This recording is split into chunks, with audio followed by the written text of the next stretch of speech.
สบายดีมื้อนี้เฮาเตรียมสิห้องไข่จิลีแล้วเนาะทองดำมื้อนี้เฮาจะห้องไข่จิลีทองดำประมาณนี้เนาะประมาณนี้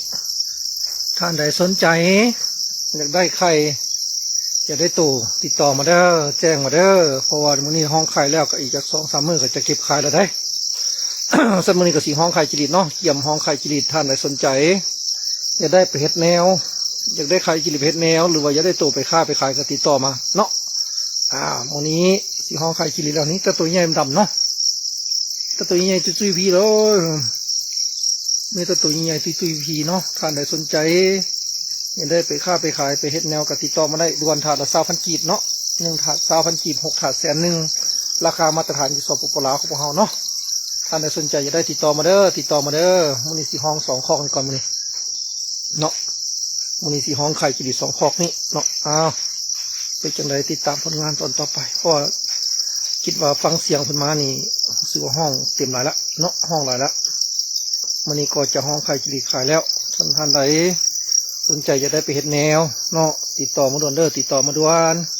ห้องตามออเดอร์เลยเนาะเฮาบ่ได้ห้องหลายเพราะว่าคันห้องหลายเราบ่ได้ใช้มันก็สิให้จิลีของเฮาจ่อยเวลาจ่อยแล้วไปขายมันก็จะบ่ได้บ่คักปานใดเนาะลูกค้ากินก็จะบ่แซ่บเช่นพวกเขาจะห้องตามออเดอร์ห้องตามจำนวนที่เขาอยากใส่เท่านั้นเนาะเขาจะบ่ห้องบ่ลบบ่เลยเนาะนี่ดีกว่าห้องหลายเนาะลายแน่นเลยอัดแน่นด้วยคุณภาพเลยเนาะสถานทานได้สนมูจะตัวใหญ่เนาะจะตัวใหญ่เนาะจะตัวใหญ่ตุ้ยพี่เลยสถานทานใดจะได้เอาไปเลี้ยงจะได้ไปเฮ็ดแนวจะได้ไปฆ่าไปขายเอาตู้ไปฆ่าไปขายเนาะคิดว่าจะ2-3 มื้อน่ะจะเก็บไปขายแล้ว2-3 มื้อจะได้เก็บขายแล้วเนาะสถานทานใดสนใจจะได้ก็ทักมาด่วนไปให้หลายว่าเนาะตัวตุ้ยให้ตุ้ยว่าท่านใดสนใจอยากได้ไปเห็ดแนวเนาะจิลีดำแบบนี้เนาะผู้ใดมักสายดำ ผู้มักสายดำเนาะตัวจิลีดำนี่ติดต่อมาเนาะ กำลังจะห้องไข่เลยตัวนี้กำลังเตรียมสิห้องไข่เนาะถ้าก็ถือว่าทักมาท่านใดอยากได้ไปเห็ดแนวทักมาเนาะนี่เนาะจิลีของเฮาห้องใหญ่อย่างล่างล่ะเนาะเต็มที่แล้วมันก็สิห้องไข่แล้วก็สิเก็บอะไรจนท่านใดอยากได้ไปเห็นแนวเนาะก็ติดต่อมาด่วนเด้อติดต่อมาด่วนเนาะการห้องไข่ของห้องตามออเดอร์เท่านั้นเนาะเขาจะบ่ห้องเกินห้องตามที่เขาจับเป็นต้องใส่เนาะคือจังเขาสิคิดไรพวกเราสุดนี้เขาสิเลี้ยงจากถาดที่เขาสิห้องตามจำนวนที่เขาต้องการเนาะ ฉะนั้นท่านใดอยากได้จิลีไปเลี้ยง